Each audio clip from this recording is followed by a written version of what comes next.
দাঁড়াও, আবার ফিরে পাবে বাংলাদেশ। আমরা পেয়েছি রুচি দাঁড়ে, তাই তারা স্বপ্ন কিন্তু মাস্টার মাইন্ড আমাদের একটি দল জামাত ইসলামী বাংলাদেশের আমার শ্রদ্ধাভাজন ডক্টর শফিকুর রহমান সাহেব, তিনি 5ই আগস্টের পরে বলেছেন, স্বীকার করেছেন জুলাই আগস্টের গণঅভ্যুত্থানের মহানায়ক মাস্টারমাইন্ড জনাব তারেক রহমান।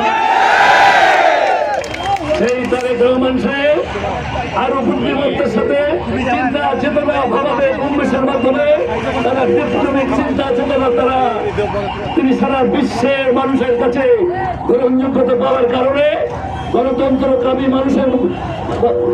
পাওয়ার কারণে এই বর্তমান অন্তর্বর্তীকালীন সরকারের প্রধান